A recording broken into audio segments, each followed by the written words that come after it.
Don't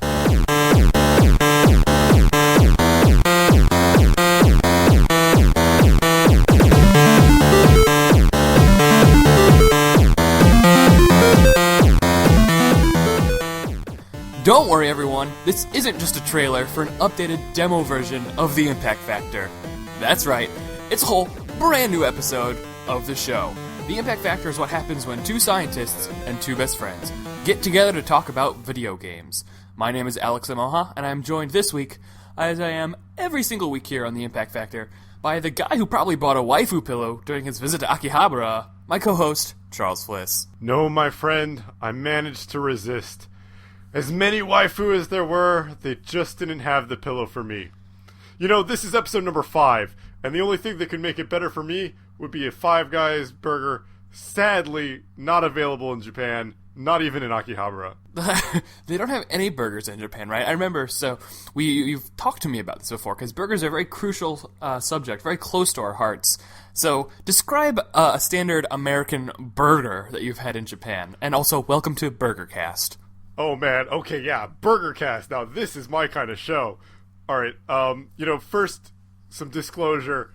We're both Midwesterners. We grew up on Steak and Shake. Alex moved out to the West Coast, started having In-N-Out Burger. And, yeah, sure. But that In-N-Out Burger, which I have now had, and yeah, I mean, it's incredible. I think I have to have some regional loyalty to my Steak and Shake, but In-N-Out is a real competitor. Okay, the burgers between the two don't even compare. Steak and Shake is fine for like a late night kind of greasy thing, but you never want to like sit down there and like, you know, take your and like you're there for in the Midwest at least. You're at the Steak and Shake because it's the only place that's open past like 11 o'clock at night. You never want to sit down and just enjoy some Steak and Shake. You do not speak for both of us, my friend. Oh my god, the burgers do not even compare. But the Steak and Shake fries and milkshakes are better. Okay, fair enough. I can give you that. Which is a controversial opinion, though, because, you know, the fries, people love the In-N-Out fries. Like, they're freshly cut, you know, they're very fresh. But, yeah, there's just something about them. They don't have, like, that restaurant flavor that I'm looking for. Yeah, but you know what? No matter what, they're both better than the burgers that I could usually get in Japan. Yeah, so describe a American burger. All right, well, and a quote-unquote American burger here in Japan is usually served as part of something that's called yoshoku, which means Western food, and this compares with washoku, which is Japanese food.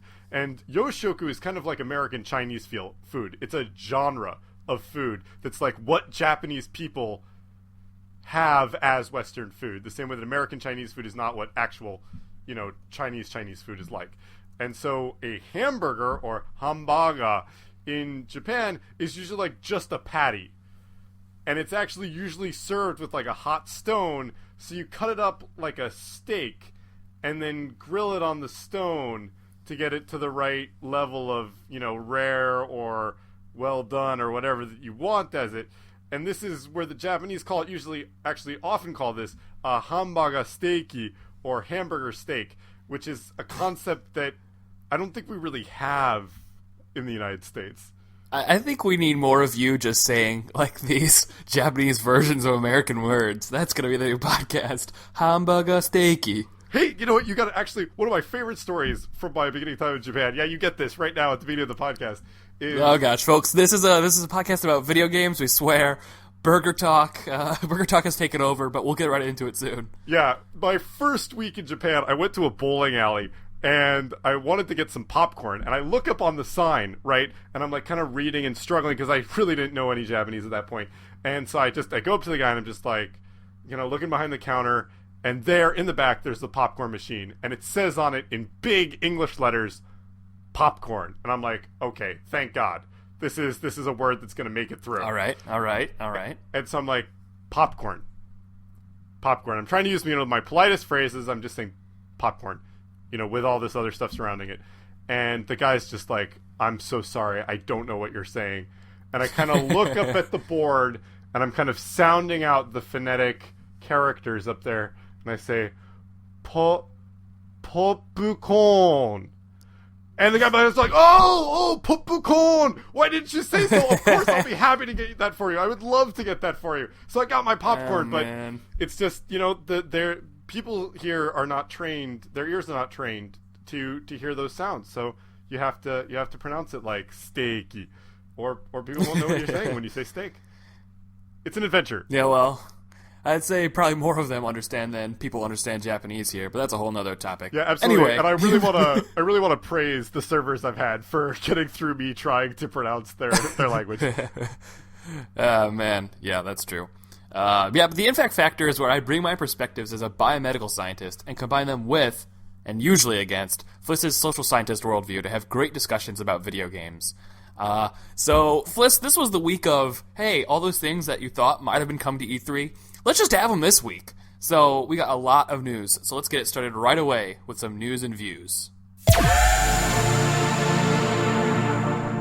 News and views.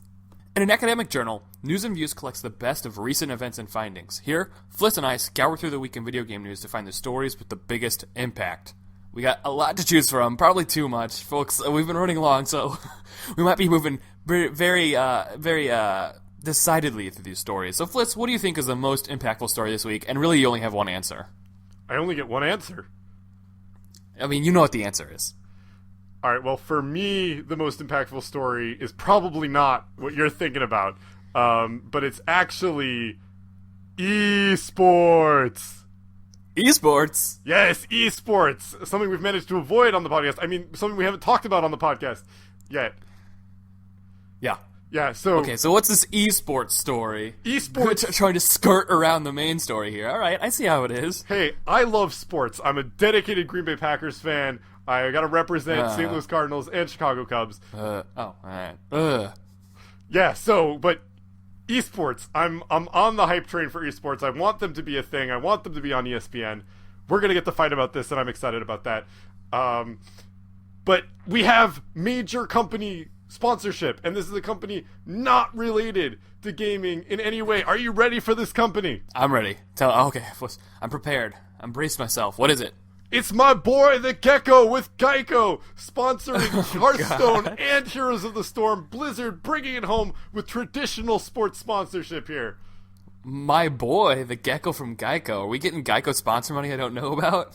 No, we're I appreciate not. it. I just love those. It allows us to host our old episodes for longer. If Geico, if you're listening, please, just $15 a month, we can host all our episodes. We will be tweeting at Geico for this promotional time. Geico Cast. So they're sponsoring they're sponsoring not only a Hearthstone tournament as well as a Heroes of the Storm tournament. And Heroes of the Storm is that Blizzard's MOBA game, and they're also part of some sort of way affiliated with or sponsoring Team Solo Mid, which is a group of players from both of those games.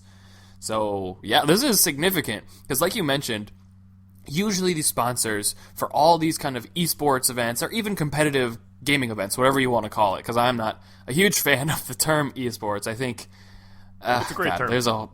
No, it's not a great term. It's a horrible term that creates false associations and can create some serious legal problems in the future as the esports scene grows.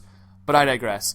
Usually you get all these tech and these gaming and tech and gaming paraphernalia affiliated sponsors like G2A or Razer or which makes computer parts, or even the likes of Intel or Mad Catz. And so this Geico announcement is the first time some real company that has ads at real sporting events. There, I said it, at real sporting events. They have their names on NASCAR. And on NASCAR, and oh god, oh man, Fliss, we don't have enough time for this. And TV commercials, and they're a big entity, and so they're going to be sponsoring these pretty significant tournaments. So I think this is a huge step, and it's actually, as much as esports makes me groan and roll my eyes, this is a big kind of step, because Geico has not been affiliated with gaming, professional gaming in any way, in any real sense before, and really kind of takes a big step away from all these, gaming associated companies, and I could see it kind of bringing an air of a little bit more legitimacy to esports viewership, esports discussions, and moving esports forward as something that people might start caring about as much as, I guess, the lesser cared about sports. Yeah, I'm really excited about this in that I think that other companies will take notice, especially if Geico finds success in sponsoring this, and I think that this is a real step for recognition for esports and for gamers, in that we're being recognized as a group that should be marketed to, and not just for computer parts, although, a lot of those companies are great and they've been good to gamers. But it's good to see that we're being marketed to as a group by companies that are selling things like insurance, and hopefully we'll soon get marketed to by other companies selling everything else. The same way you see commercials for cars and burgers, and great American burgers, and, potato chips on, normal, what we would call normal athletic sporting events. Yeah, no, so it's cool. Because the only kind of thing before this, which I'm not even sure if it happened, I didn't follow the story as closely, was there was talk for a long time that a certain website, Pornhub, would sponsor a team of fighting game players. I think maybe some other esports as well, like maybe some sort of shooters, like Call of Duty or something. But I follow the fighting game community more closely, so that's where I heard it from. And there was a really big debate about that, because obviously Pornhub is a huge sponsor and could provide a lot of money to the scene, and obviously, especially in the fighting game community, it's not really financially viable to be a pro. There's only a very, very, very small select few who can support themselves with tournament winnings and sponsorships. But then there's that whole debate, right? Because that kind of colors how people's perceptions of an already of a sport, of a competition that already has perception problems. And so I'm not really quite sure what happened with that. I don't know if they're still sponsoring, or that it's still up in the air, or if that's been turned down completely. But Geico, no one's really going to question the legitimacy of a company like Geico sponsoring this. And then if people say, like, oh my gosh, if they're flipping on ESPN3, like the Heroes of the Storm tournament, which happened recently, was this big college versus college team playing against each other in the MOBA. And it was aired on, I think, the quarterfinals and semifinals or something were aired on ESPN3. But the finals made it all the way to ESPN2. Right, and I'm really excited about this because, like you said, we do have image problems in gaming, and we're working on those. And the Pornhub sponsorship, I want to say anyone can sponsor a team, but that is not a great image to be cultivating, and certainly not on ESPN. And there's a lot of rage from fans of, we'll call them conventional sports, about this being on ESPN. And I like this Geico sponsorship because if companies are taking notice, and I know this is an unfortunate thing in the United States, but it's true. If companies are taking notice of gamers, of the power that we bring, then that's going to encourage other companies like ESPN to keep airing game stuff, to keep giving us space in mass media. And I want that space. I want to keep pushing out people who say that games don't belong on ESPN, because I do think we belong on ESPN. Absolutely. And it's also kind of curious to me, though, because, I mean, trust me, I love watching Hearthstone tournament as much as any other guy. It's probably more so because I'm huge into Hearthstone, so are you. And Heroes of the Storm, I have a promise at the end of the episode we'll get to about Heroes of the Storm, so stay tuned, folks. What promise is that? You gotta stay tuned, folks. Gotta listen to the end of the show. All one of you who makes it through an hour and 45 minutes of Fliss and I, hemming and hawing. But it's kind of curious that they wouldn't to sponsor these. I'm sure it has to do something with Blizzard's affiliation and Blizzard being so well known and having really this devoted, hardcore fan base. But viewership numbers of Heroes and even Hearthstone don't compare to some like the biggest, most prominent esports like Dota 2, League of Legends, or Counter-Strike, or StarCraft even though it's kind of fallen by the wayside. And so it's just kind of curious to see, on one hand, like especially in the Dota scene, you've got a lot of fan, you have the compendium for the international, which is like this big yearly tournament, and so that's how a lot of that prize pool is raised. So they don't necessarily need sponsors, and Valve is such a huge entity themselves. But it's kind of curious that Geico chose to sponsor these two esports as opposed to some of the bigger ones. And if we're going to see that bigger sponsors, because I mean the viewership for the international or the League of Legends finals are gigantic. Now they still don't compare necessarily to something like the Super Bowl or even the World Series. Nothing compares to the Super Bowl. Nothing compares to the Super Bowl. But they're still huge. They're in the millions. Like within America, there's a couple million, and then for both Dota and League of Legends, there's such huge following, especially like in Europe and in China.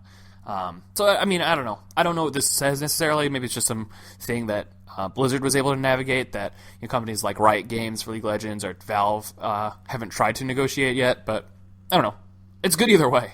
Certainly, and Blizzard has a proven track record of success with its games that cannot necessarily be demonstrated throughout other companies, which where they're constantly making big hits. And I think that Hearthstone and Heroes of the Storm, if we're looking for rationale, because I agree, it is a curious choice. Why wouldn't you go with one of those more established games? But those games are getting hot right now. They're getting big right now. They're getting hots. That was terrible. You should feel That's the acronym they use, okay? Don't blame me. That joke was bad, and you should feel bad. But, they are getting big right now, and so maybe Geico is trying to get in on the ground floor. Maybe this is Blizzard pushing hard, because this is obviously publicity for both of those games. It's true. That's true. But anyway, this is the real story. The internet thinks it's the main story. I think it's the main story. User Tetris4Me. Shout out to user Tetris4Me. He commented again. Thanks for listening, man. The biggest story this week is, of course, Fallout 4. We got a teaser on Tuesday morning. A teaser went live at 24 hours. Please stand by. A staticky screen. Looks like, the 1950s or the 1950s warning, nuclear label. And then yesterday morning, 7 a.m. Pacific, the trailer dropped. 3 minutes of Fallout 4. Looks like gameplay. It looks like, certainly looks in-engine. None of these, cinematic cutscene kind of stuff. Everything looked like in the engine they're going to run.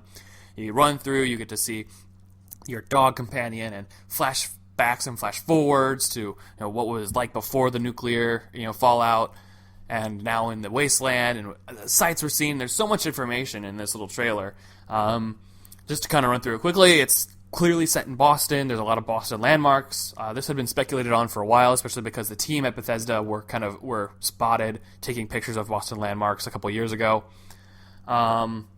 If early rumors are to believe, this is set about 10 years after the events of Fallout 3. There's a pre-order page up now. It's currently known that it's coming out for PS4, Xbox One, and PC. And yeah, the internet was on fire. Fallout 4. This is a game people have been waiting for years. So Fliss, have you been waiting for this game for years? I have not. I am not on this hype train. Oh my gosh. Get off the train. Your ticket's already been punched. You're off. Yeah, I don't think I even showed up to the station to get on board the train. So why not? So have you played a Fallout game? I have not. I have never played a Fallout game. All right, folks, I swear I did not know. My co-host Charles Fliss has not played a Fallout game. This is supposed to be a podcast about video games, about two people who are really ensconced in the media. But Fliss.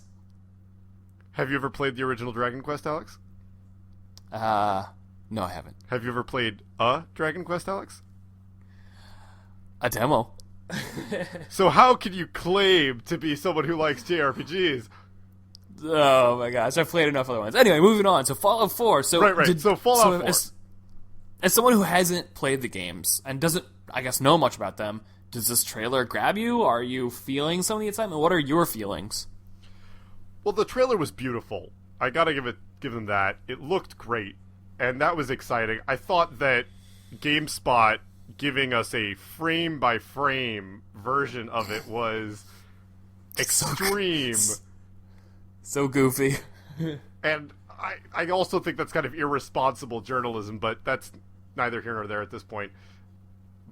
I am cautiously optimistic about Fallout 4. I am hopeful that this will be a game that will get great reviews, that will make me want to get into the beautiful and really cool looking world that the Fallout games have built. Obviously, there are loads of fans for these games, and there's got to be a reason for this. I know that there was a cult following for these games on my freshman hall in college. I still know the name of the dog, which was Dog Meat from that run through.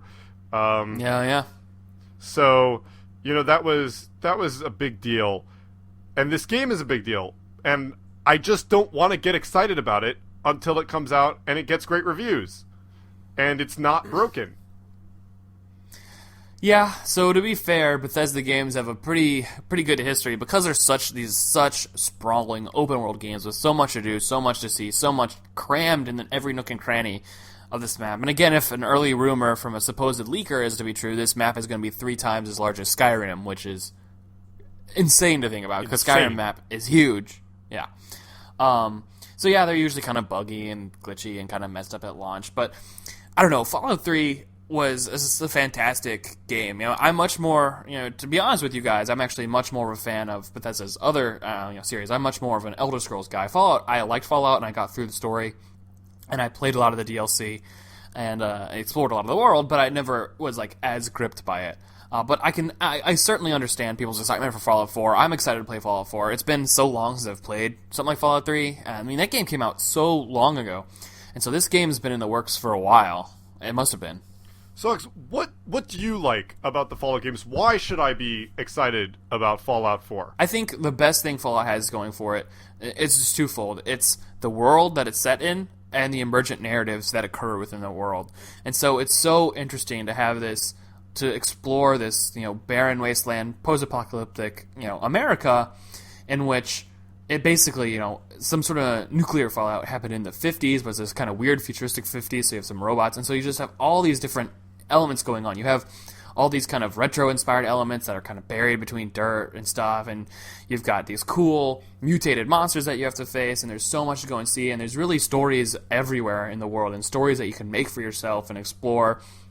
And just there's so many cool factions that are there, like exploring how people have adjusted to the wasteland, and this interesting dynamic of the people who are still locked away in these nuclear fallout vaults versus the people who are on the surface who have kind of made do living with this high levels of radiation and dealing with kind of battling factions and trying to just really make the best of the world. And it's just a very imaginative, interesting world to explore. And it's really unlike so many other games, because, I mean, trust me, I like Elder Scrolls, and I really liked Oblivion, and I loved Skyrim. But they feel kind of very standard fantasy-y, whereas Fallout 4 is very much its own entity. And so I think that's something that people really appreciate about it. Awesome, yeah, that sounds great. And then, obviously, it's great to go around shooting giant mutants and blowing their heads off and collecting 1 million pounds of ammo and Nuka-Cola, and just go around and just make yourself some cool, badass. It's just fun, and I think they do a good job of having a world that's interesting to be in, whether you're just exploring or killing stuff or talking to people. Yeah, definitely. And I'm like I said, I'm getting excited about it. Especially hearing your description of it, it sounds good. But why am I getting excited about it now and not getting excited about it at E3? That's a good question, and a question I asked myself. Actually, in my blog, theimpactfactor.blogspot.com, I wrote a perspectives piece, which a perspective piece I write whenever it comes to my head. It's not a formal piece, I just have thoughts, and I really want to share them with you guys. And so, yeah, I mused about this a little. Fallout 4, if you would have asked me yesterday, and even if you still ask me today, Fallout 4 was unequivocally going to be the biggest game of E3 2015 for me. A lot of people announce things early because they kind of want to get ahead of the crowd, kind of get their own little news cycle, and snatch it away in these precious few days before E3, because once E3 happens, there's so much game news, so many game releases, so many new game trailers, so many new gameplay vignettes, so many this and that it's really hard to break through the noise. And so I get games releasing early. I mean, back in April, we had the reveal of Deus Ex, Mankind Divided, I think that's the name of it. You had the reveal of, just earlier this week, XCOM 2, which is a big game in a lot of people's minds. We'll talk a little bit about that.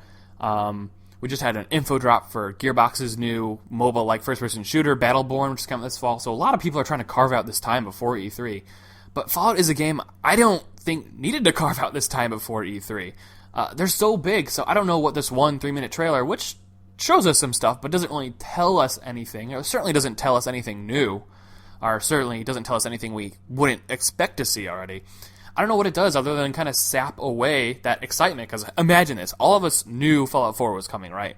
When Bethesda back in February announced they were going to have their own press conference, it had to be for Fallout. They needed a big game to really, for the first time, have their own press event at E3. And so we knew it was coming, and so can you imagine just sitting there waiting? You know Fallout 4 is going to happen. You don't know when it's going to happen. You don't know what you're going to see. Sitting there waiting for the day, and then bam, the trailer drops. You see everything. It's cool. It's Fallout 4 for the first time. Oh my gosh! And so this 3-minute trailer, too, is not so long. So you imagine they could have shown it at the same time that they show whatever else they want to at their press event. And so it's curious. And I actually came up with a theory, Fliss, after writing this, why they showed it early. Lay it on me. All right, get this. There's evidence that's already leaking that supports my theory, but I created this before that evidence came out. They're getting this trailer out early because they want to, again, steal some of the news cycle. They got the pre-order option up. They want people to get into pre-order so their servers don't crash, essentially, at E3 when they talk more about it. And then you would think, well, now that we've seen the game, we know stuff, yeah, they'll show gameplay, but that's not going to have the same kind of level of excitement at E3. They're going to show some gameplay, and it's E3 prediction early, folks. E3 prediction early. Whoa, a bonus early prediction. Show some gameplay. And then at the end of it, they'll be like, oh yeah, and by the way, Fallout 4 is coming this fall. Okay. Hey, now that I could get behind. None of this, all these other AAA games announcing and being shown at, like, The Division now being shown at 3 E3s and still not having a set release date. You know, us hearing about something and waiting and waiting and waiting. So I think Bethesda, because it's been so long and because of this kind of curious thing, I think it really supports the idea. They've been holding stuff back, and now they're ready. Show a trailer 2 weeks before E3, show off gameplay at E3, and then say, hey, it's coming out this fall/winter. It's coming out by the end of 2015. I think some heads would literally explode at that press conference if they did that, just for the excitement.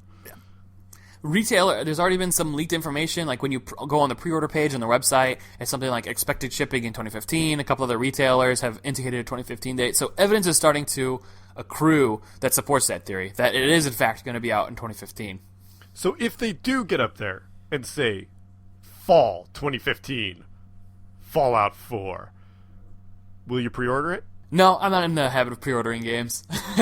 Unless there's some real exclusive, like, real exclusive thing, or real, thing that grabs me that I need to. But no, I almost didn't even pre-order Bloodborne, and I love the Souls franchise. I knew I was buying that game. But I think there's this whole culture of pre-ordering that I think is kind of toxic to gaming, and so even for games that I know are going to be good and really want to play, I usually just pick them up. It's not like there's any real scarcity in games these days. It's easy enough to pick them up. But I will, if it does come out this fall. I do plan on picking it up.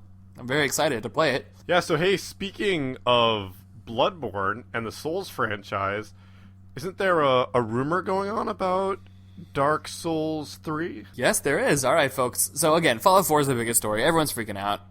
Check out the trailer. Check out the site. We know it's the biggest story. We just don't have enough time. We could devote the rest of the episode to it, but we're moving on. So yeah, so there's a rumor that leaked that allegedly Dark Souls 3 will be announced at E3, which is kind of crazy. Gosh, I feel like I've been talking a lot, but I'll just run you through it quickly, and then Fliss, I'll get your thoughts.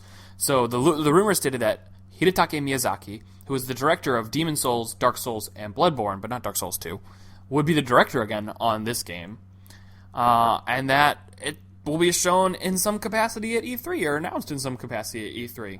And so, obviously, you guys know, I love the Souls games. They're all fantastic. I love Bloodborne. Dark Souls is my second favorite game of all time. This franchise is just phenomenal. And Miyazaki is insanely talented. And if he's at the helm, I'll be on board for anything that he makes. And so it's good. The Souls has been great. I love Miyazaki, and I'm really always excited for more. But it's kind of curious that this rumor would leak, because if it's coming out soon, like within the next year, it really seems unlikely that Miyazaki's actually the director or on it, because Bloodborne just came out in March, and they're working on Bloodborne DLC, which is still slated for the end of the year, so it's kind of weird if he's moved on to another project already. And so if it's just, say it were to be announced to be coming out next year, that's 3 Souls games in 3 years, that's a lot. Like, the Souls games have all been great, but, there's got to be a certain breaking point on creativity, and one of the things I really like about the franchise is that they really constantly, they're less sequels and more spiritual successors. They're same, but so different that they're each their own experiences. And so I'm guessing that if this rumor is true, and if Dark Souls 3 is coming out, and if Miyazaki is helming the game again, there's no way this game's coming out until 2017. Yeah, and you asked me earlier, why would they announce it this early if it's not coming out until 2017? And I have been formulating a theory of my own. Ooh, do tell. Well, I think that with Bloodborne being such an unexpected success, Sony has come out and said, we didn't think it would sell this much. We didn't think that we could launch this as an exclusive title and sell this many copies of it. It's, wildly the most successful of any game in the Souls franchise. And so I think that even if this game, the Dark Souls 3, is really far away from being released, I think they want to pick up some of that hype from Bloodborne. I think they want to try and steal a little noise at E3. Pick up some of those pre-orders? Yeah, I don't know if they would they release a pre-order like 2 years in advance? Gosh, who doesn't these days? I wouldn't be surprised. There's like pre-orders for games that are like they'll show just like a title card and then say the pre-orders are now live. Yeah, so and the thing is, people are so happy with Bloodborne that people might do that, right? People might get up there and pre-order it, and if they can demonstrate that interest, if they can be securing orders for this game 2 years in advance, why not? Why not steal that hype? Why not keep putting Miyazaki's name out there, right? Like the Miyazaki who makes dark fantasy instead of like happy Totoro fantasy. Like, let's get his name out there. Let's get people excited about that. Yeah. Different Miyazaki. Not Hayao, but Hidetake. Yeah, I would actually love to see a Souls game directed by Hayao Miyazaki. I'm going to throw that out there right now. I mean, there is a JRPG that is Hayao Miyazaki, and that's Ni no Kuni Wrath of the White Witch, which is one of the best kind of traditional JRPGs that's happened in years, so... Fliss, I know you bought that. I did buy that, and that was Studio Ghibli, right? That was not actually Miyazaki himself. It was his studio. True. But still, it feels very much like a Miyazaki kind of thing. Well, absolutely. That art style is, inseparable from him.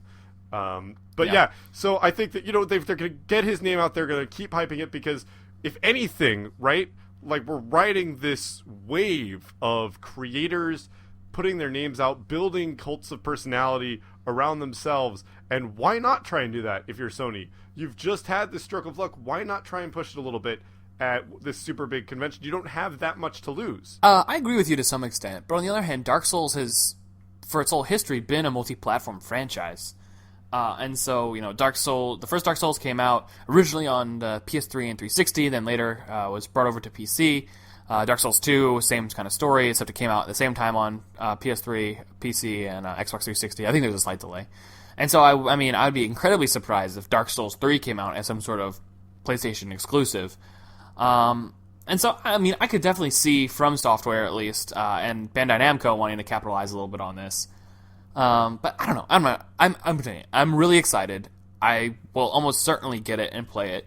But it does make me a little bit worried, because of the 4 Souls games that have been released, Dark Souls 2 was my least favorite of the franchise. And Dark Souls 2 did not have Miyazaki at the helm, and very much more felt like a sequel rather than a spiritual successor, like Dark Souls did to Demon Souls before it, and Bloodborne did to Dark Souls, or Dark Souls 2 even. Where they improved upon some of the systems, but really there wasn't that spark, that creativity, that kind of excitement that kind of fueled the fire that built this giant pyre that are these exciting games. Like Dark Souls 2 is great because it's pretty much just Dark Souls, but there's just a lot of, it's a little more boring at times because it just doesn't have that same creative drive, and you can see that especially in the boss fights, which are a series highlight. So, I mean, I'm skeptical because if Dark Souls 3 is just like Dark Souls 2, I mean, it's a great game, don't get me wrong, especially if you hadn't played any other game. Like, Dark Souls 2 is phenomenal, and it's one of my favorite games. It was my second favorite game. I thought it was the second best game last year. But it just makes me worried that if we keep seeing rapid releases of the Souls games, there's a chance that they're going to start to get worse, and I really don't want to see that for a franchise that means so much to me. Absolutely. And speaking of too much too soon, we can talk about something that is definitely too much too soon for my taste, which is Monster Hunter Cross, coming to Japan winter of this year. Oh my gosh. Yeah. So tell us about that, Fliss. Alright, well, obviously Monster Hunter is a long-running franchise. It's been most successful on handheld gaming, specifically on the 3DS, is where it's found its real home. They tried a Wii U version, and it tanked in Japan. So they're running with the Japan doesn't versions. play on consoles anymore. No, everybody plays handheld here. And so they're coming out with Monster Hunter Cross, that's written with an X, because this is, I suppose, the 10th one that they're releasing, which gives you exactly an idea of how many of these things we're dealing with right now. And it's supposed to have a lot of monsters and talents from old games. That's why it's the cross, because we're crossing over to old games. We're bringing old stuff in and combining that with lots of new monsters and new attacks and new, areas to explore and things like that. But it's just too much because we don't need another Monster Hunter yet. People are still excited about Monster Hunter 4 Ultimate, and people are still exploring the game. You're still exploring that game, aren't you? Yeah, so that's a game. I need to apologize to any of the readers of the Impact Factor blog. That's a game I've been wanting to review for a long time because I sunk like 70, 80 hours into it. I'm still maybe a little over a third of the way through the content the game has to offer. That game is insane. It's huge and crazy, and it's great. It's great. It's definitely in some of the top 5 games I've played all year. I had never played a Monster Hunter before, and I love it. But yeah, Fliss. So why don't you run us through what exactly a Monster Hunter game is, since you've spent 80 hours of your life in one of them? Yeah, so to keep it brief, Monster Hunter, you're exactly that. You're a hunter of monsters. You have your character, and you've got these hub towns. And the point of the game is to go to the hub towns, buy your stuff, and then you go into this kind of this map. There's usually like 9 little areas separated by whatever the different doorways. And in that, you're given about like an hour or 45 minutes to find a giant monster and to track this giant monster to its like location, and then take it down slowly bit by bit and follow it across the map, hunt it, track it, and kill it. These monsters are huge and they have tons of hit points. This is a notorious like hardcore kind of game because the monsters don't have a health bar. They hit you extremely hard. You can die in a couple hits.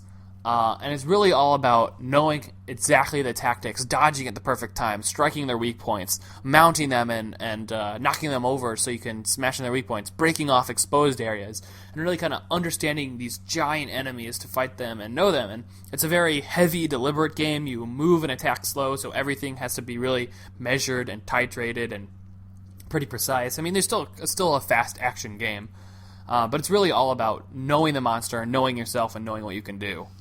And you know how you can tell it's a really hardcore gamer game? How? Because it looks like crap. The graphics in that game are awful.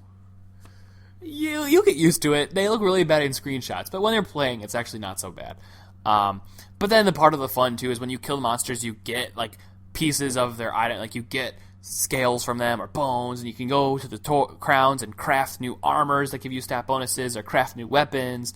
And there's a bunch of different weapons, and each weapon plays incredibly differently. Like, honestly, playing the game fighting monsters with a hammer and playing games fighting with the sword and shield it's almost 2 separate games, just by the different ways you have to think and approach situations. Like, for me, I was a hammer user, and I then switched in between that and the switch axe. But they play totally differently. And it's a great game, especially on mobile. And I think people who clamor for it to be on console don't really understand a lot of the appeal of Monster Hunter. It's really just fun to like pick it up, hunt a monster in 15, 20 minutes, and put it back down. Because the game is just so big that you could honestly playing it for 3 hours, you kind of get the same feeling as you get for playing it for half an hour. That said, I did play it probably for several 3-hour spans. But anyway, I digress too much. But yeah, I played it. I played a ton. I got through a lot of the content. I beat like the main story, but there's so much there, and so God, another Monster Hunter game makes me sweat. I really want to play a new Monster Hunter game because I love 4U, and I think pretty much across the board 4U is like the Monster Hunter game you should get into. It's the most accessible, it's the most kind of friendly to newer players. And to be fair, Monster Hunter games usually do take quite a while to make it over to the US. So even though it's supposed to be coming out in Japan winter 2015, I really wouldn't be surprised if it's 2017, even 2018 in the US for whatever reason. Because Monster Hunter 4 came out in Japan a long time ago, and 4U didn't make it over here until February of this year. So yeah, actually, I remember 4 was announced at Tokyo Game Show 2 years ago. I remember seeing the panel announcing that. They had 2 girls dressed up like Monster Hunter characters go up and play the game on the big screen. Which is perhaps why I have such a low opinion of the graphics, because I saw it on this giant, like bigger than I am screen at Tokyo Game Show. You don't want to see a 3DS thing on giant screen. It just looks like garbage. Yeah, so it did take a while, and this game is huge in Japan. As you mentioned, I just took a trip to Akihabara, and at almost every store there were large sections of Monster Hunter goods. So very popular here. This game will probably do very well here. I'm just not convinced that the world is really in need of it yet. Yeah, I mean, for the hardest of the hardcore, it looks cool. I mean, they're still releasing free DLC for Monster Hunter. Every month they release free content packs for the game. Because, clearly there wasn't enough content already in there. No, I mean, I love it, but yeah, it's cool. Let's not get down on free content. Let's not do that. Yeah, let's exactly, not be those guys. Oh man, yeah. So we got to move on. I'm excited for it. I've been down for more Monster Hunter, and I promise my readers of the blog will have some of my written thoughts about Monster Hunter at some point. Because especially once we get talking about Game of the Year contenders, it might be weird to have one of my games of the year be a game I haven't even talked about on the blog at all. So yeah, but moving on, more stuff that's leaking pre-E3. Oh my gosh, just this morning. It was leaked on the last night, I guess, but this morning. It was leaked on the PlayStation Store and confirmed now by Naughty Dog that there's going to be the Uncharted Nathan Drake collection for PS4. We all kind of saw it coming. We knew that to kind of get people excited for Uncharted 4, which is supposedly coming out in spring of 2016, they needed to do something because there's so many PS4 owners who have never owned a PS3 or owned a PS3 but never picked up the Uncharted games. And so now they're releasing it as Uncharted 1, 2, 3, they're remastering it, they're improving the graphics, they're doing some stuff with the multiplayer, and they're releasing it October 9th, 2015, collection of all three games, and buying the game gives you access to a multiplayer beta for Uncharted 4. Fliss, your thoughts? I'm excited about it. I like the Uncharted games. I'm really excited to play through this. Obviously, we'll have to wait until I buy a PS4, but this is certainly one of those big nudges towards that edge of buying one, because playing through these amazing, beautiful games, just gorgeous cinematic games that really kind of ushered in this era of these kinds of games that were almost more cinema than gameplay initially, although they did a great job of improving the gameplay as they went along. I'm excited to play that on a PS4. I'm excited to see what that looks like on a PS4. I love game collections, bringing things together. I bought the God of War collection. I love these things that bring it all together, that if you're not into the series yet, let you get in on the ground floor, give you access to things, let you get excited about it with people who've been into it for a while. I love this kind of thing, so I'm really happy to see that this is coming out. Yeah, no, I'm happy it's coming out, but it's also kind of you can already kind of play the Uncharted games on your PS4 using the PS Now streaming service. You can stream the PS3 versions of the Uncharted games, and I get it, and for the most part, some of those HD collections make sense to me. This one makes sense. I knew it was going to happen, so I'm not surprised. I'm not down on it either, but, for me, it's just kind of like, oh, okay, fine. I mean, I've already played all three Uncharted games. I love 2 and 3. 1 is not my favorite. They're very much learning how to make a game like that, but it's good, whatever. If people don't want to play the old PS3 versions, or they don't want to do PS Now, here it gives them an option. It gives Sony and Naughty Dog a retail product to have out this fall, to try and bolster their what looks like admittedly very weak rest of the year for Sony exclusive games. So yeah, I mean, I'm not going to pick it up. The multiplayer beta for Uncharted 4 isn't enough to sway me to play these games again. I don't have enough time to play through the three previous Uncharted games. But I mean, it's good. It's good. I'm glad it's coming out. Yeah, I think that this is not so much a service to established gamers as so much as a service to people who haven't played these games yet. And I like that because I'm a big proponent for accessibility in games and making things open to people who haven't, franchises open to people that haven't played them before. And I think that this is very helpful to that kind of game. Yeah, I mean, and to be fair, I'm not even sure how many people know about PlayStation Now. Yeah, sure, they advertise it a little bit on the PlayStation Store, but it's kind of like an obscure service that's fallen by the wayside. So I wouldn't be surprised if people don't know that you could rent games or stream old games onto your PS4 from this service. And so this way, you put it in your mom and pop shops, you put it in your Walmarts, your Targets. People are going to see it. The cover looks like a dude holding a gun. So if you got that focus group approved, we'll kind of you'll pick up the people who look at it and buy it, and so it's good. And I mean, the more people that play the Uncharted 2 and 3 at least, the better, because those games are really, really fantastic, especially 2. I love Uncharted 2. Yeah, absolutely. And getting this out, like you said, into the stores, on the shelves, is very helpful. And PlayStation Now, man, it's a little expensive, I think, for what you're getting, and it's also dependent on very fast internet speeds, which is restrictive. And so having this as a game available on disc that you can, take out, put into your PlayStation 4 and play is much more helpful, I think. Yeah. But to move on, we got a little bit of time left, so let's get into this. We've got probably a pair of stories that I would assume listener Bloxidus are interested in. First, we got some Steam news. Yeah, absolutely. Steam offering up refunds if you've played less than 2 hours within 2 weeks of purchase, and they've also said that there are, there's a way for you to get a refund. Even if you've gone past those, you can send them a message, tell them what your circumstances are. So they're going to be trying to take it, hopefully, on a more case-by-case basis. And, historically, Steam is a great and awesome and very popular service, but their customer service has been bad. Yeah, it's. I mean, people like it just because you have that wide accessibility of every product and it's Steam Greenlight. But yeah, if you were trying to get a refund on stuff before, you're usually SOL.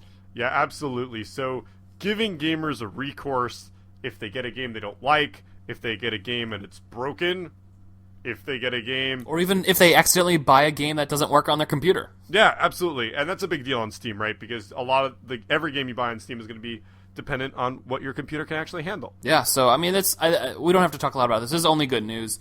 It's a big step in the right direction for the biggest digital PC gaming, purchasing, playing platform in the world. And it's good. And I'm glad it's not just, I'm glad it also includes, hey, I don't really like this game. I played for an hour and a half. I'm not feeling it.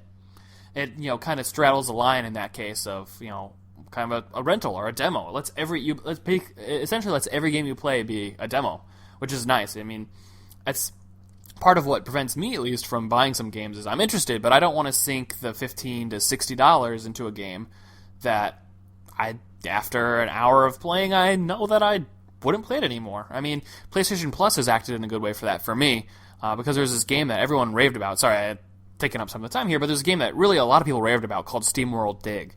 People loved it, and it was crazy, and then it came on PlayStation, and I really almost bought it several occasions. And then it came on to PlayStation Plus as part of the complimentary game service. And I'm like, all right, yes, finally, the game everyone's been talking about. I picked it up. I played it for like 2 hours, 2.5, and I just had no fun at all. It just really didn't speak to me, really didn't click. It was just kind of boring, and I dropped it and deleted it from my hard drive. So I'm glad that in a massive scale, people can do this in some way on Steam. So absolutely, it's only good news. We can move on to another PC story here. That XCOM 2 has been announced after a whole week of viral teasing. We've got it. The game is revealed. Yeah, so this is, we mentioned it briefly in talking about some of the Fallout 4 news, but yeah, XCOM 2 looks great. I loved XCOM Enemy Unknown. This one seems to be taking a lot of the ideas and making it into cool settings. It's set 20 years after the original. Now XCOM, as opposed to the Defenders, are kind of this rebel army and an alien kind of taking over world. You play these procedurally. There's a lot of new features. You've got procedurally generated levels, so each kind of playthrough is different. They're really advertising that there's going to be a lot of community involvement with custom maps and multiplayer and big support for the modding community. And again, XCOM is this turn-based strategy game where it's really brutally difficult and punishes you, and you've got your set of troops, and you need to take on these alien forces by hiding behind cover and trying to snipe them, and if one of your characters dies, they're dead for good, and so it's really tense, and I really like the game, but one thing that's interesting, though, is at this point, XCOM 2 is only PC. Yeah, well, the XCOM Enemy Unknown, which is not the original XCOM, but is we're kind of the first one in this series of XCOM games. Yeah, the reboot of XCOM, if you will. Right. So Enemy Unknown did really, really badly on consoles, although I played it on console. It came out on PS Plus, and that's how I got it.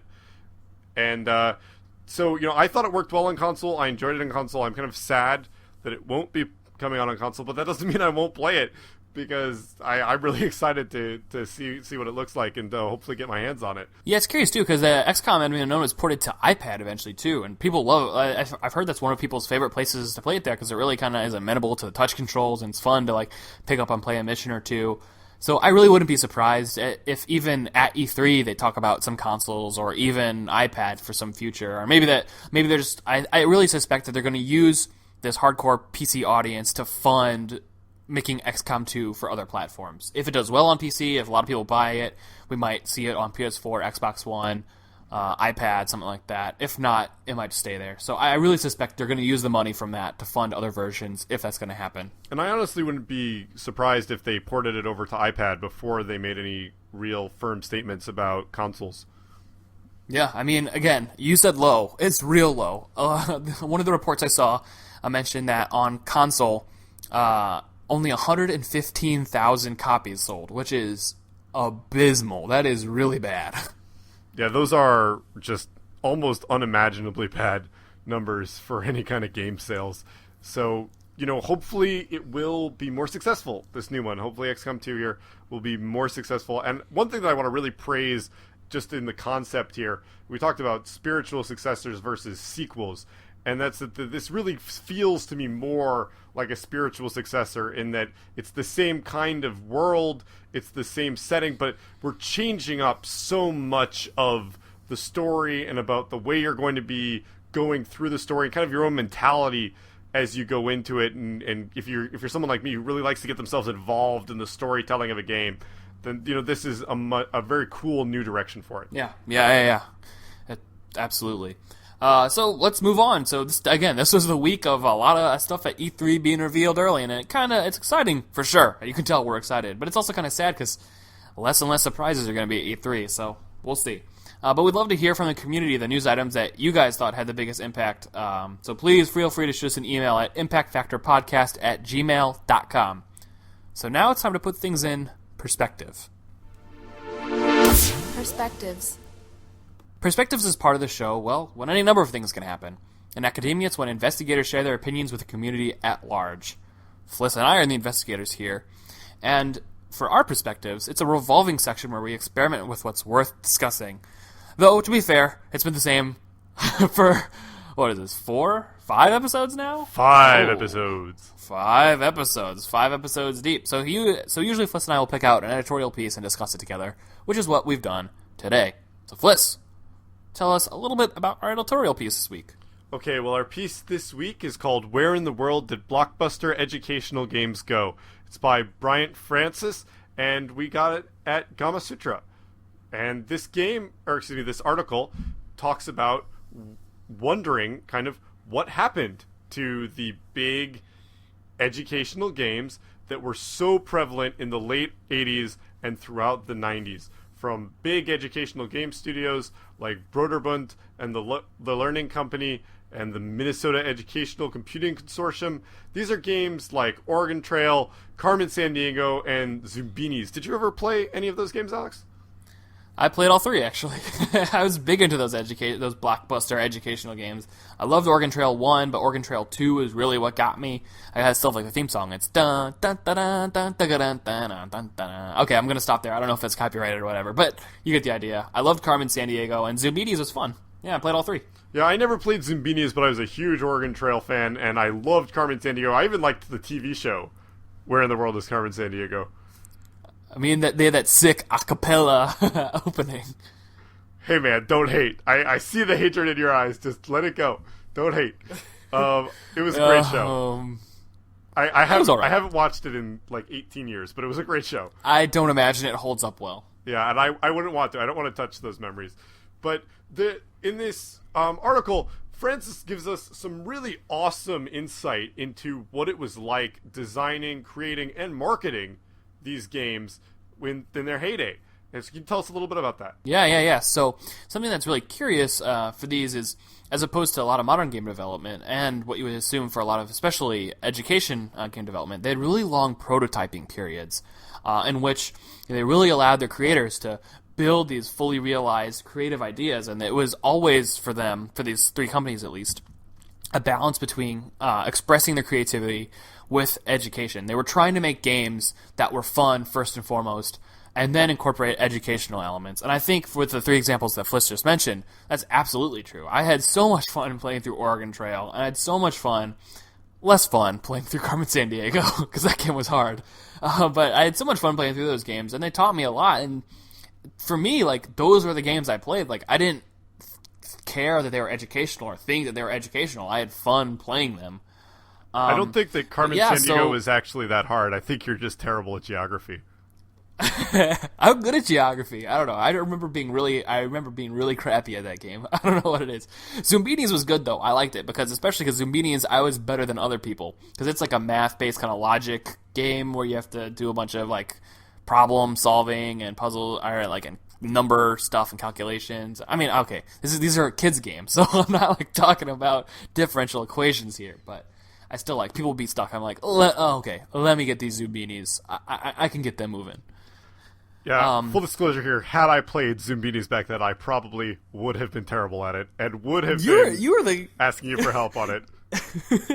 You were the guy who in math class, this dude, I don't even know, math and his brain don't really work in the way they should. I don't get I it. think if you imagine a lattice work of like strings between your fingers, his are crossed in all sorts of different directions where, I don't even know, the strings are just crazy. So, I mean, Fliss is a very smart guy. I'll tell you here on your podcast. You're probably one of the smartest people I know. So, for the listeners, Charles Fliss is a smart dude. Listen to what he has to say. Oh man, you're making me Unless blush. I say otherwise.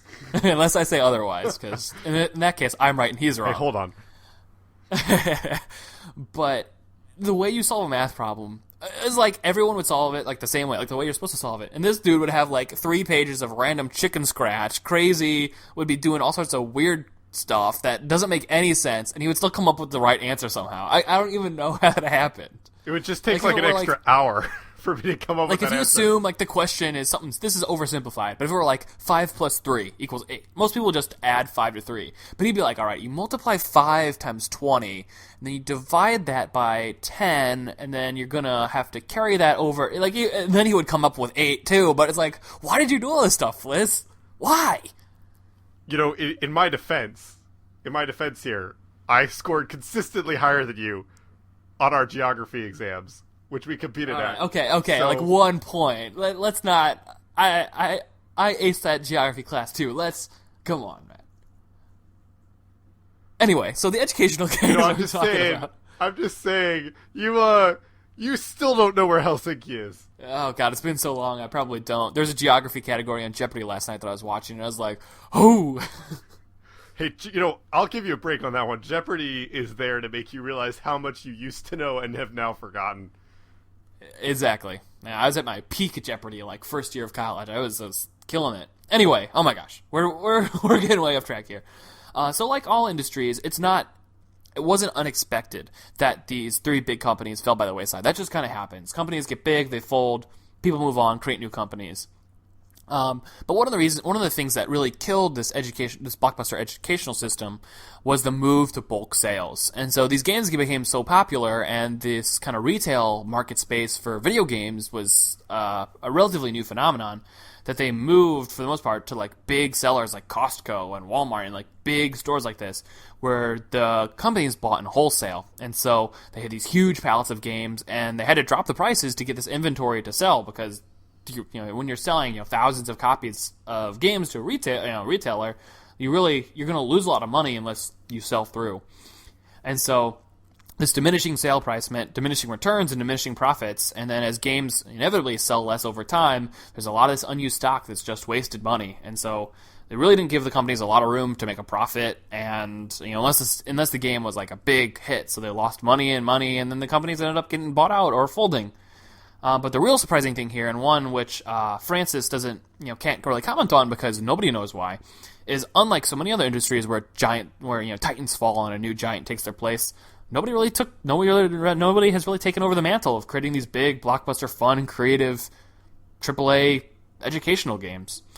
And what the market is right now, it's kind of, you see educational games on like the iPad especially, but they're really not much. They're very simplistic, very just kind of basic, not super fun, more education than fun. And it's, interesting why we don't have that anymore. Yeah, and I think that it really comes down to the models of how games are made and how they're researched. And I think that we can first say that making an interesting and educational game is hard. It's hard to teach something while you're having fun. Extremely hard, especially when the market has already determined what's fun. And education is not determined by... What's fun is shooting other dudes in the face with your friends and saying how promiscuous their mothers are. Well, I mean, to be fair, we all pretty much played Oregon Trail just so we could shoot squirrels and buffalo. I mean, we devoted our entire... Yeah, exactly. You would shoot like 30 buffalo. You have 6,000 pounds of buffalo meat. You can carry 30 back to your caravan. I mean, actually, the banner image on this article is like the rallying cry of anyone who grew up with these games, which is, you have died of dysentery. And the reason that we died of dysentery is because we got to the shop at the beginning of the game, we were like, we could buy medicine, or we could buy, like, butt tons of bullets. We're going to buy exactly. Butt tons of bullets. And they had that, like, the they had the in-game resource telling you, like, all these different medical conditions and, like, how to cure them and stuff. But, I mean, I didn't read that till much, much later in my play experience. It's always like, I'll buy some food, I'll buy some oxen, because they're superior to horses in every way. Let's be fair here. Oxen are freaking the best. I didn't even remember you could buy horses.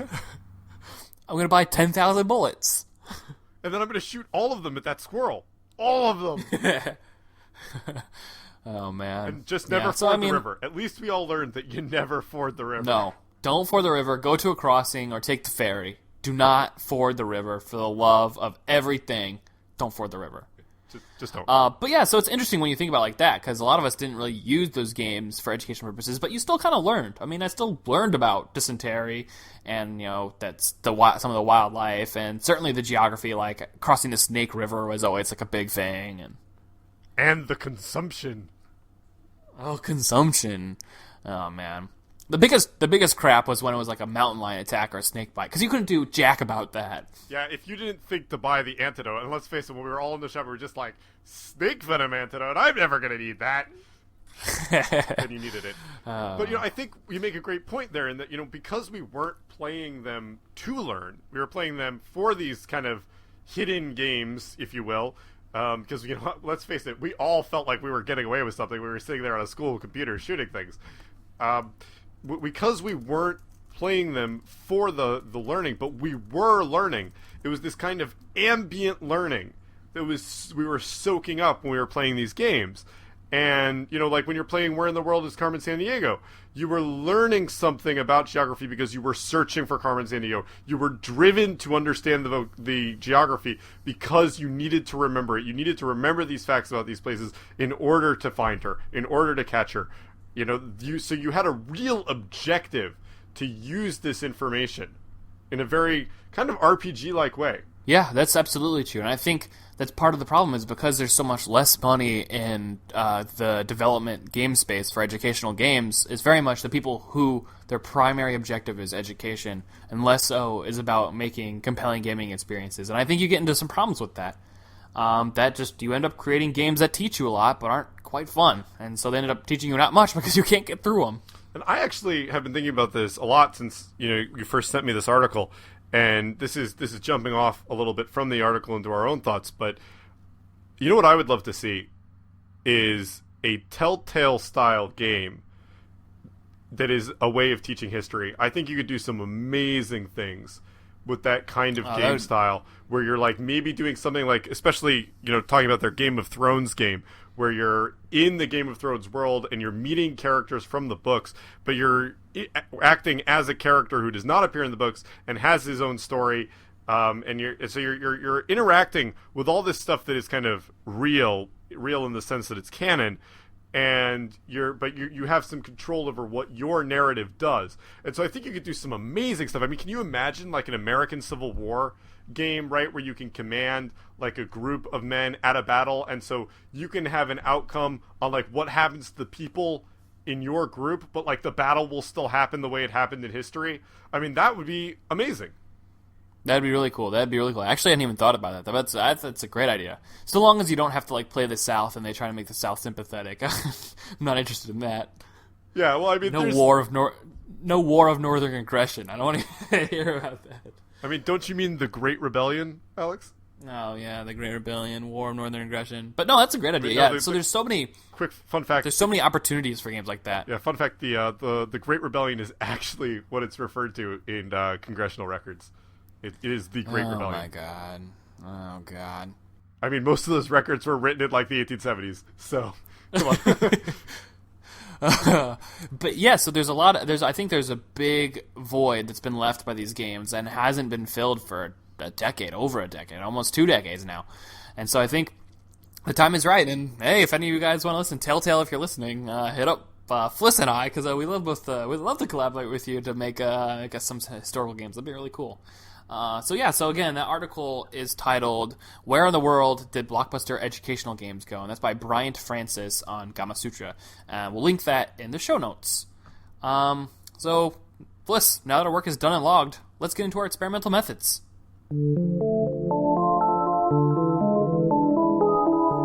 Experimental methods. In experimental methods, Fliss and I talk about the video games we've been playing this week. playing this week, well, or recently. No papers or pipettes, cells or census here, just our words. We look at what works, what doesn't, and what we're looking forward to testing. Fliss, what experiments have you been running? Well, I haven't changed much from last week. I've been playing Dragon Quest and Street Fighter 4 pretty dedicatedly, and I have a story for you about Dragon Quest. Okay, story me up. Last time you were just running around, getting beaten up by skeletons, not forming a party, not knowing what to do. What's changed? Well, I spent most of the week not knowing what to do, and there's this mechanic in the game where to unlock areas, you need to have these magic keys. And for the life of me, I could not find where to buy the magic keys. And I was visiting every location on the map, and I was hitting these areas. And one of the things I really love about this game is it has that old game design, right, where you walk into an area and something pops up and it's way too strong for you, so it just kills you. And you're like, well, I guess I'm not supposed to go to that area yet. I love learning that way. Sounds like Dark Souls. Dark Souls teaches you that way. Well, then Demon Souls teaches you that way a little bit. We're gonna get there, trust me. Ooh. So, I love that. I like that game design. So, the problem here, and this is just a problem with me, and I acknowledge that, is that I like grinding. I've always liked grinding. I am the overwhelming force kind of guy. I think this comes from playing Risk too much as a child, where I just believe that if you cannot crush your enemy, you shouldn't even be fighting them. And or too much in high school. You wasted an entire lock-in playing freaking Risk. That is a long story for another day. Yeah. Continue. Yeah, I'm sorry. I'm having flashbacks here. But yes, so I like grinding. I liked grinding in Pokemon. I liked getting my Pokemon up to level 100 so I could be like, I will squash anything you throw at me. And so I'd get to one of these areas, and I was like, okay, well, the magic keys, they've got to be in this next town, and the game just needs me to grind up to this next level. And this is like the wrong way to think, right? Because the game's telling you, no, you need to look harder in other places. And so I spent humongous amounts of time grinding over this past week, and this was facilitated by the fact that I'm playing this on mobile. I'm playing this on my iPhone. And so it was very easy, especially because of the quick save system, which is great, where you can just hit a button and save anytime, anywhere in the game, because I could, I'm going to go, to the doctor's office and be here for 20 minutes. I'll just, grind for a while and be able to put it down right away if I get called in for something. Or, I'm waiting for something else to happen. I can just grind for a few minutes. And so, I ground up super far. I beat this really, really hard monster guarding this town that was, like, super hard to get into. And I got into the town, no sign of the golden keys, and I was just like, I have literally explored everywhere I can access on this map. I'm doing something wrong. So I took the time, I went back, I examined every town I'd been to, and I was like, I'm missing something. And of course, there it was in one of the towns that I had, visited like 9 or 10 levels ago. And, found the golden keys, started unlocking stuff. And the problem is that now, right, I'm unlocking areas, I'm getting gear, and I'm like, well, this would have been helpful 10 levels ago. This would have been helpful 5 levels ago. Now I just have to sell it. Too much. So, and I'm also accessing new dungeons and stuff, where it's like, this was designed to challenge someone at a much lower level, and now I'm just face stomping. One hit kill, one hit kill, one hit kill. I've got the spell that lets me illuminate the dungeon, and moreover, I'm also like learning things in the way that you do learn in these old RPGs, where you talk to someone and they're telling you, oh, you can do this thing. And so it turns out that gigantic monster that I like ground super hard to beat, that like defeated him conventionally, I was carrying an item that could put him to sleep with me since like level 5. Like literally 14 levels ago, I have had this item, and I didn't know because I didn't talk to the one NPC because he was behind a locked door. And the game gave me the hint in the town that the keys were there, and I just didn't pick up on it. I misread the hint. Oh man. Because you talk to a guy and he says, I came here looking for someone who's selling magic keys, and I couldn't find them. And, just going through the game, rookie mistake, I talk to them, I'm like, oh, I guess it's in another town. No, that means that it's in the town and you have to look for it harder. And I should have known that. Yeah. Like, real rookie mistake. That's a rook move, man. Yeah, I know you enjoyed saying that. Yep. But now I'm torn. Yep. Because I'm at such a high level that I can kind of go around and mop up and then go fight the final boss. Or I can go back and restart the game, and now that I have a better idea of what to do, play through it in kind of the way, the path that the developers imagined me playing through it. And I'm really torn. You got too much to play. Just go, beat it, be done. Beat it the Fliss way. Beat it the same way you beat math problems. Completely the wrong way. Exactly. Bashing your head against a wall. And then you find a crack and you go through it. Yeah, no, this is clearly like a consistent problem in my life where I'm just like of the opinion like, well, I've hit a wall, I will bang my head against it until there's a crack. Hey, there's a crack. I did it. And I have this like weird sense of accomplishment in doing that. I'm like, well, I didn't figure out the way you were supposed to. Like that somehow makes it better when in fact it's probably worse. Right? Oh, I beat the game by grinding for 5 hours before. Dude, you just put him to sleep, right? This is very, very hard, boss. I grind 10 hours. Oh man, that's like that's the voice. That's a cool story though. Thank you for that tale, regaling us with your exploits. So, I mean, if you're asking for my opinion, which even if you're not, here's my opinion. I'd just say beat the game. You got so much to play. There's so much out there. Beat Dragon Quest 1 and move on to Demon Souls. You teased the folks last time, I think, that you might be playing Demon Souls. Is that still? We have a listener and our good friend from high school, Patrick, who talked about Demon Souls as well. So maybe the two of you can play some Demon Souls together. Yeah, man. So I installed it. I booted it up, and I had one of those updates where it's like, you need to install the latest update. And good old gaming on a PS3. Yep. And I clicked on it and got involved in other things. And so it is coming this week. That is my promise to you. Demon Souls is coming this All right, week. folks. You will have Demon Souls next week. It is on the record. I will be talking about Demon Souls next week. All right, folks. It's in the record books. Fliss is playing Demon Souls. Hold on to Twitter, @TheCFliss. Let him know. Check in with him. I'm going to be harassing him on Twitter. He needs to play. Let's get Patrick, if you're listening too, get back on that Demon Souls train. Come on. Let's do it. Yeah, absolutely. And I'm excited about it. And, especially hearing what you're saying about, how, I like to learn games. I like games to teach me by being mean to me. That sounds like... Demon Souls is happy to be mean to you. It loves to be mean to you to teach. It's like, you thought you could approach this enemy that way? All right, die in one hit. Try a different way. Well, that's awesome. I'm really looking forward to it. And I think that Dragon Quest here has been a good warm-up for me to, not try and do workarounds and to just try and figure out what I'm supposed to do. And that should save me some frustration as I go into the game.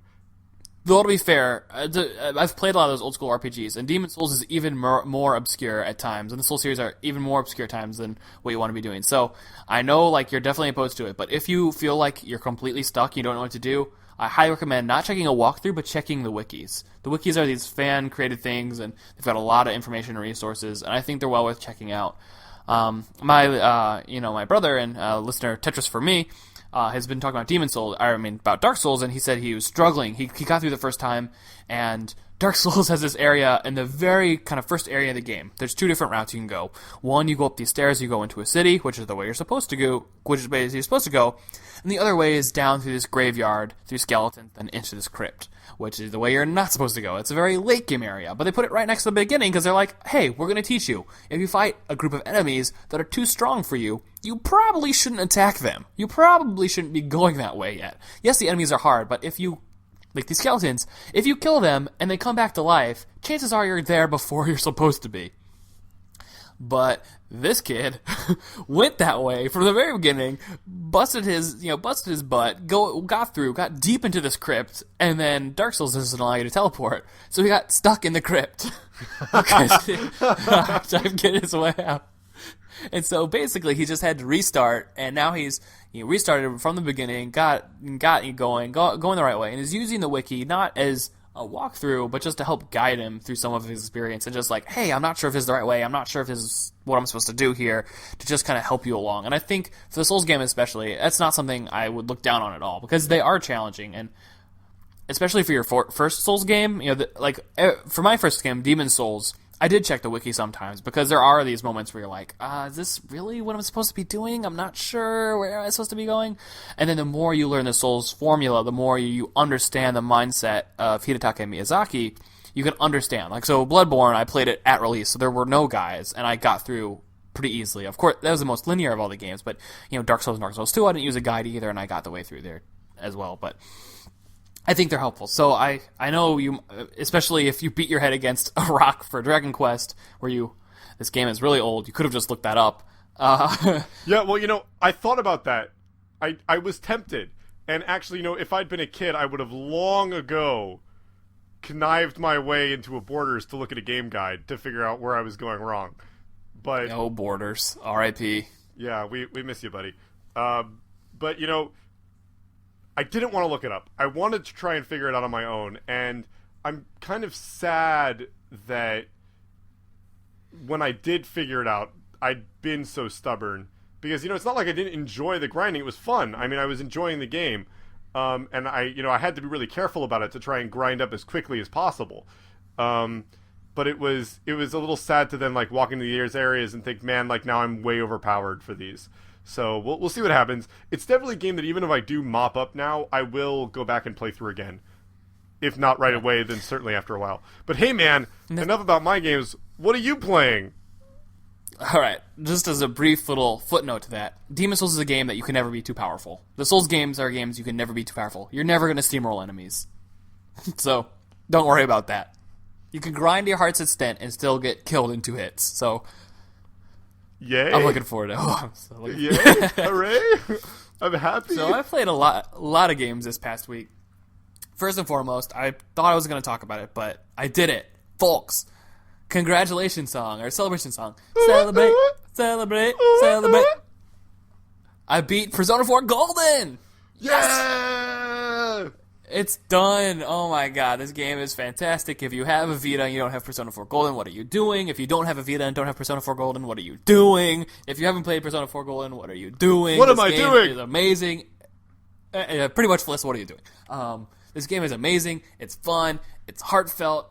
You spend a year with these characters, and it's great JRPG / dating sim, and it's fun, and I know them. I refer to Yosuke and Kanji as my friend, and I dated Rise, Kujikawa. She's, my girlfriend in the game, and I'm connected to these characters. I'm connected to Inaba. I want to know about this Midnight Channel, this other world. I want to consume Persona. The game is so great. I clocked in my final play at 80 hours, and there were 80 hours so well spent. That's awesome. The game is fantastic. Again, this is probably getting ahead of myself, but Game of the Year discussion, I'm not going to include it because this version came out in 2012 and blah, blah, blah, but this is absolutely one of my favorite games I've played all year. It's so much fun. It does everything old Final Fantasies did, but better. Well, maybe you can give it an honorable mention in your Game of the Year award. Certainly I am. The connection you feel with these characters is so tight. You have these bonds with them because you spend, you go through almost every single day of an entire year with them. You go through a whole school year. You learn about them. It's anime, so you've got the tropes, and a lot of characters are kind of these kind of very tropey, stereotypy kind of things on the surface, but you learn more about them, and they have character depth, and, it's just, oh, man, I love that game. That game is so great. So, Fliss, really, if you ever get a Vita, you have to get Persona 4 Golden, and you really need to play. And it has escalated Persona 5 to my most anticipated game for the rest of the year. So if I had played Persona 4 Golden at the start of the year, I think Bloodborne still would have been my most anticipated game of the year. But Persona 5, oh man, I'm so excited. It's last I heard from Atlas, it was coming out in the fall or winter this year for both Japan and the United States. So I'm so excited. Man, it's such a great RPG period. It's great. Yeah, simultaneous release, that is definitely exciting. And yet, I still can't get you to watch the anime.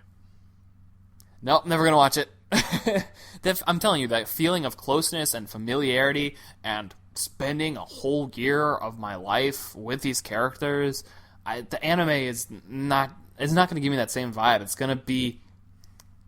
basically gonna be like puppets of the characters that I had interacted with. I don't know, I feel like it can't come close to that. That's totally fair, and if I'm gonna convince you to watch anything, I'm gonna work on you to watch Madoka Magica. Which you need to watch. I'll watch it eventually. I got harassed by Tetris for me too that I should watch this freaking Madoka show. Well, you heard it here, folks. Get on Twitter. Harass this guy harass me. at Alex Samocha. That's Alex S.A. Mocha. And get him to watch Madoka Magica. And if you don't know what Madoka Magica is, get online, Google it, because it's amazing, and you need to watch it. Yeah, little girls fighting monsters. Your girlfriend watched Sailor Moon. I don't know how you haven't seen this anime yet. I'll get around to it. But other games I've been playing. So I played Race the Sun, which is this game I played on PS Vita, which is this endless runner, but you're kind of chasing a sunset, and you lose when the sunset goes down, and it's really fast-paced. You got this kind of futuristic, wipeout-y looking vehicle. And, like endless runners like Temple Run and other games, you just are trying to get high scores and go as far as you can before you die, each run you die. And the game has got some interesting features. It feels like a much more gamey kind of game than those App Store, like Temple Run or Jetpack Joyride. But it has the same kind of feelings to it. It's like a fun pick up and play game. I think I'll be reviewing it for the Impact Factor, so I expect more of my full thoughts there. It's a good pick up and play game, but certainly leaves something to be desired. I think that genre, in general, has problems with game longevity and remaining interesting over long courses of time. And then I've also played Telltale's Game of Thrones Episode 4. So for any of you guys who don't know, I love the Telltale games of recently, especially, ever since Walking Dead Season 1. The games are fun and interactive, and I play them cooperatively with Justine. We sit down and play through together, and we'll make decisions together. I'll be holding the controller just for any of those kind of QuickTime events, because she's less comfortable with doing those. But we make decisions together and play, and it's a shared story experience, interactive, where we're making our own narrative. And Telltale's Game of Thrones has been it's been pretty good. It's been pretty fun. I love the Game of Thrones universe. The show, I think, is mostly good. This last season has kind of been weak. I haven't read the books, but I don't really care to. But it's fun, and I really like that. Shame on you, Shame on you. I don't like his writing. He writes too much about food. And then there was a feast. I read the first. 10 pages later, something else happened. I read the first one and about half of the second. And I read all I had to read. I like the books. I'm the book. I am not up to date on the show because I like the books, and I'm sticking with that. No, the show is different from the books, especially now, though. And anyway, I'm not necessarily thrilled by the direction the show is going. So, I will watch it eventually. Eventually, I'll get around to it. You'll get around to it. But I like the books. But so then I have a really important question for you here. Yeah. If you had to pick one of the great houses that you were to belong to, which one would you pick? The choice, I think, is pretty obvious. The Martells. And why do you believe yourself to be a Martell, Alex? Now, I don't know if I believe myself to be a Martell, but that's where I want to live. It's freaking warm in Dorne. It's warm and sunny. Winter doesn't touch them. They're kind of cool. They like just fighting and being their own thing and being independent. And they're not. They got all the good. They've got all the good stuff of being an Essos, but not having that whole slavery thing. It's just kind of bad. Excellent points. And so anyway, I'm not going to ask you. Moving on. That is totally fine. I think anybody who knows me can already guess mine. Maybe Right, I'll tell you tell whether you want to know or not. Tell not. the folks which house you'll be in. Yeah. Tell the folks. Yeah, man. I am absolutely a Baratheon. I think this is exemplified by my come up to a wall and just hammer on it until I get through it, as we've been building this theme through this episode. Yeah, absolutely. The Impact Factor Episode 5, Banging Your Head Against a Wall. We should really start adding episode titles, because we probably should. That's a great way to go about this. I thought this was going to be the burger episode. Instead, it's the Bang Your Head Against the Wall episode. But yeah, aside from having the best colors of any of the great houses, shout out to William and Mary and the Green Bay Packers. They're that's just kind of where my personality is, for better or for worse. Also, beards gotta represent. But Telltale's Game of Thrones is great. I don't mean to disparage it too much when I say I think it's their weakest of their properties they've been working on. I like Walking Dead, Wolf Among Us, and Tales from the Borderlands all more, but Game of Thrones is still great and fun. I think where Game of Thrones gets into the most problem is when it has the characters from the show. I get that they wanted to kind of frame the events of the game with characters that we care about, but I think it creates this weird there's the uncanny valley there where the characters from the show don't really look like themselves, and it's kind of weird that all of my characters are involved with all these TV show characters.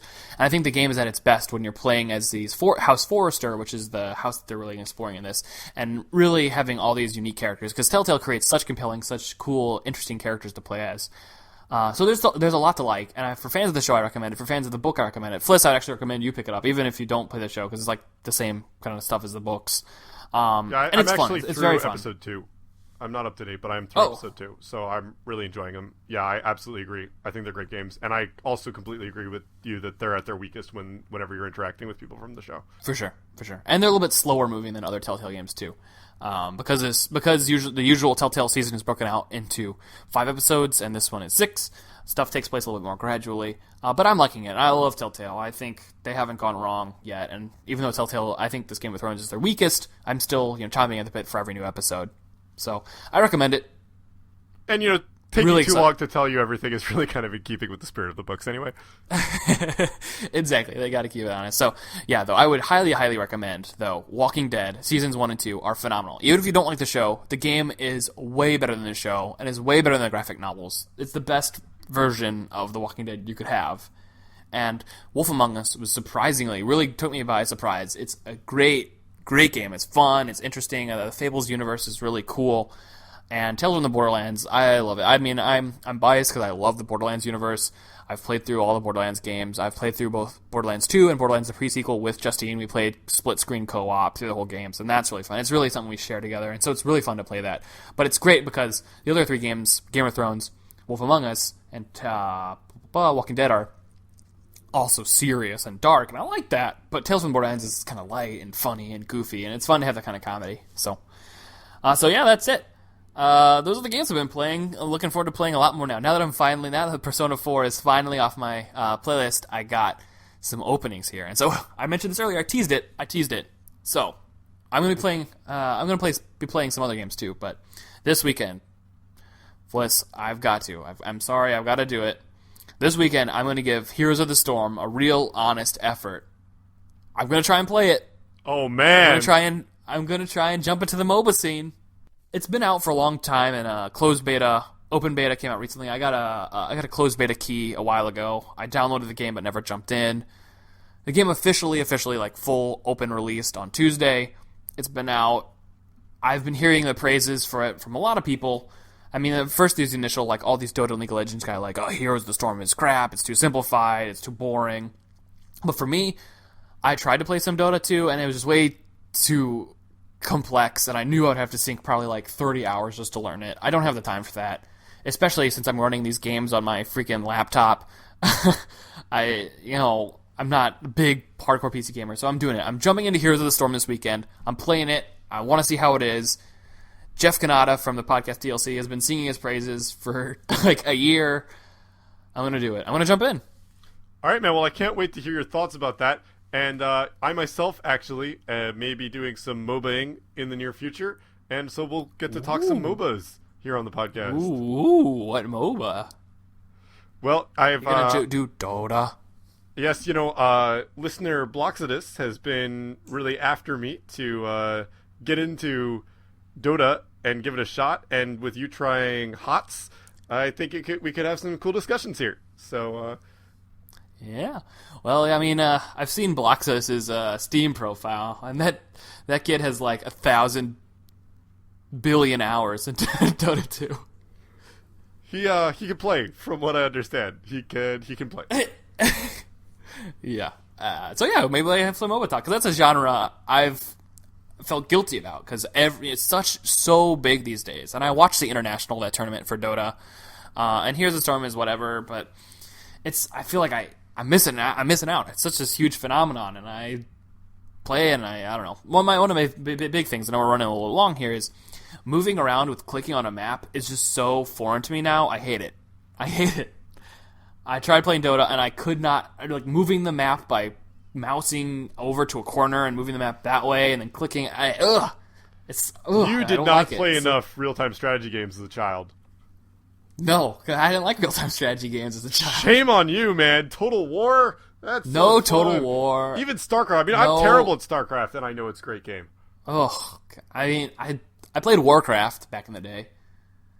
I like that. That's fine. I'm never good at it. The truth comes out, man. Ooh, I thought know, I knew you. I know. I've been such a console gamer for so long. Like, clicking to move is just, it's bad. I've been, I told you earlier I was playing Marvel Heroes. You have to click to move in that, and it's just, it takes a while. Cry some more. It takes a while. Cry some more. Oh gosh. So yeah, and I'm going to be honest with you folks. This is for anyone who's stuck out through the rest of our jib jab. The main reason why I'm trying Heroes of the Storm now is because if you get to level 12 in Heroes of the Storm, you get this sweet, sexy-looking Hearthstone card back. Wait, what? Yeah, if you get to level 12 in Heroes of the Storm, you get this... Look it up right now. Look it up. The podcast, we're running a little bit long. Fliss, look it up. You get this sweet-looking purple and black, cool-looking Hearthstone card back by reaching player level 12 in Heroes of the Storm. So I'm going to play... Unless the game runs horribly, like, impossibly bad on my computer, which it very well might. This promise is contingent on it actually working on my computer. But if it does work decently on my computer, I'm going to play until I'm hero level 12, at least. Because I want to get that card back. It looks good. It's a sweet, sexy-looking card back. Oh, baby. Yeah, that is... Yeah, well, I may also be playing HOTS this week. Yeah, exactly. Yeah. All right, Fliss, let's set up a time. We'll play together. Yeah, we get an experience point bonus by playing together with friends. So. Oh yeah, absolutely. That's happening. Definitely. All right, Blocksidus, Tetris for me. If you guys are listening, jump on to Heroes of the Storm with us. We're gonna be playing. Hey, yeah, we've already got 4 players right there. We could do it. That's 4 to the 5. Yeah, and Blocksidus can berate us for how bad we are at MOBAs. Yeah. I don't need any of this if you're listening to Blocksidus, I'm calling you. I don't need no last hits. I don't need no individual experience. I don't need no gold shop. Just me, team fights. That's all I want. Yeah, well, we'll have to talk about that more later, and I'm sure Blocksidus will have some words for you, my friend. I'm trying to incite some user feedback. Email us at impactfactorpodcast@gmail.com, Blocksidus. Or tweet at us on Twitter. You can find me at @thecfliss, and you can find Alex over here at Alex Samocha.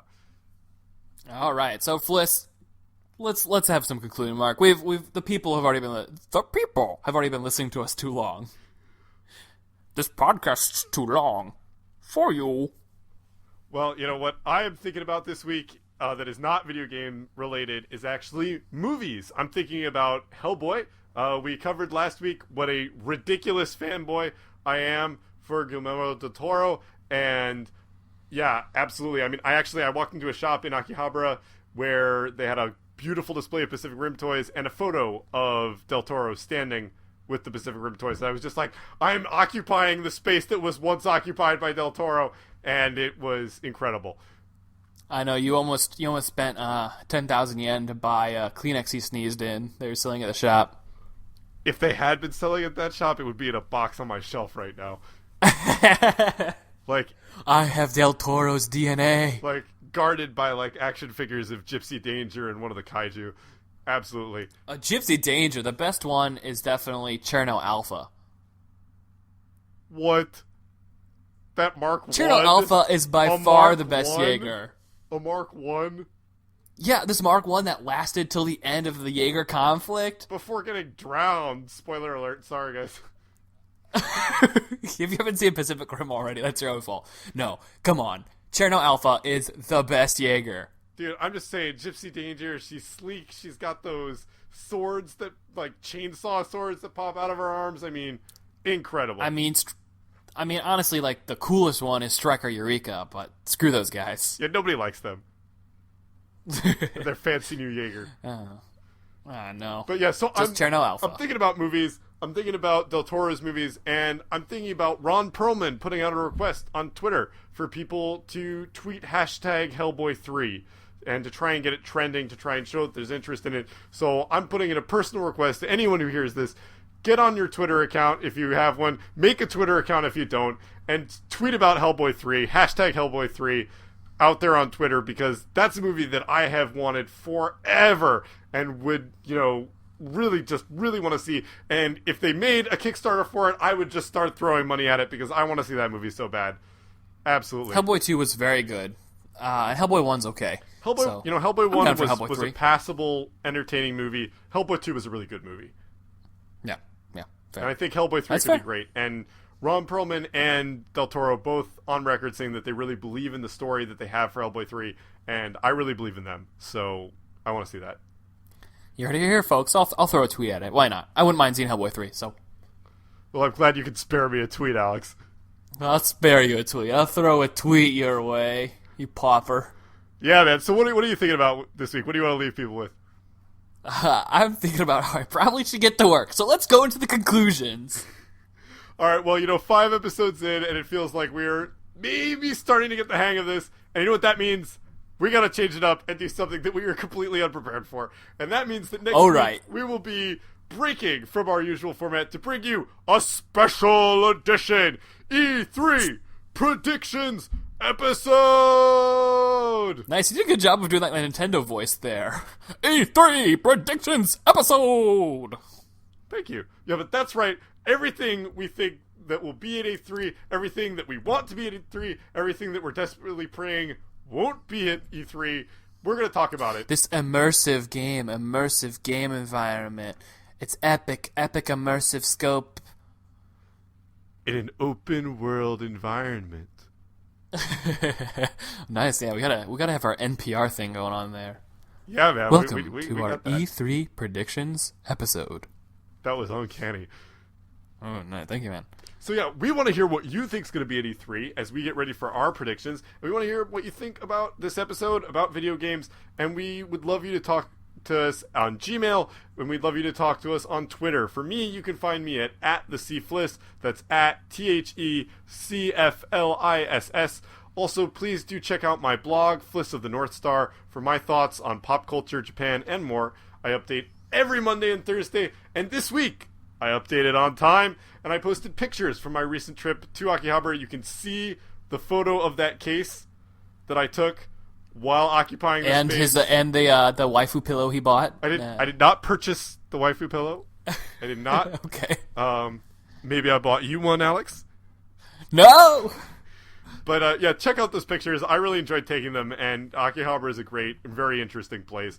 And I also just posted a short piece about some of the difficulties I've been having teaching English at an elementary school. And those difficulties are because the school is actually too excited about English education, and I'm finding that hard to manage. It's a good problem to have. So check it out at flissofthenorthstar.blogspot.com. Thank you, Fliss, and yes, please, as they say in press conferences, please be excited for our E3 predictions episode. We're going to go through each press conference, what we think is going to be there, what we hope is going to be there, some crazy predictions. There's a lot already out, but yeah, and I guess I never talked about this. The start of the show, the little teaser line, there was actually a press conference for Final Fantasy 15 this morning where they announced, boom. All right, no drum roll, but dramatic pause. There will be a new version of the demo. What? I don't understand that company. That's another topic for another time. Please be excited. Please be excited. please.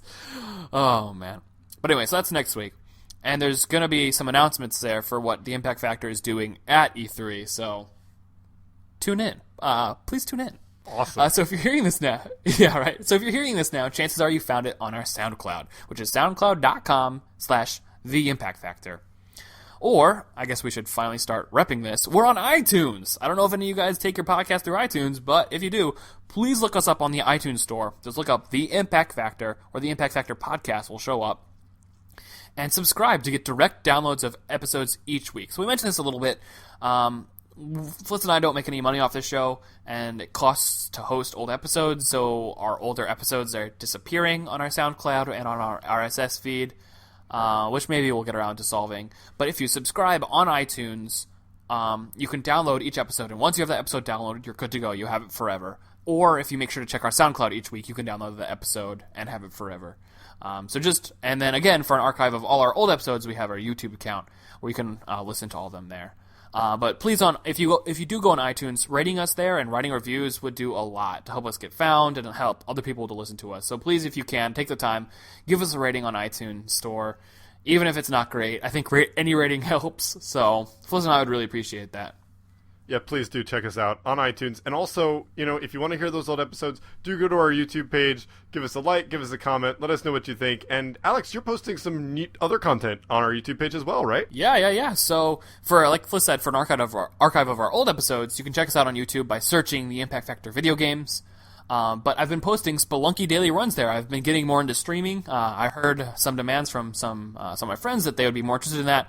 So I've been streaming the Spelunky Daily Challenge every day. And actually, 2 days ago, I hit a milestone. I beat Hell on stream, which is a super secret hard final area. So that's great, and I almost got to Hell again yesterday. And I really enjoyed both of those streams. They're a lot of fun to watch. Great to see you make a Hell run at last. Thanks, man. There'll be more to that to come, and I plan to do some future streaming in the content. That made no sense. I plan to do future streaming in the future. Content streaming. Okay, anyway, I'm moving on. The Impact Factor is an extension of my blog about video games, the impactfactor.blogspot.com. Check there every Tuesday for a new review or article, and every Friday for my curation of the best written pieces from around the world in gaming. Please check me out on Twitch. I don't have a normal streaming schedule, but when I do, you can get some notifications, so follow me on Twitch. That's twitch.tv/megalodon, PhD, like that giant shark. So send comments and suggestions for the podcast to impactfactorpodcast@gmail.com. Follow me on Twitter at Alex Samocha. That's Alex S-A-Mocha, like the coffee. And Fliss, until next time, E3 predictions next time. Make an impact. Please be excited.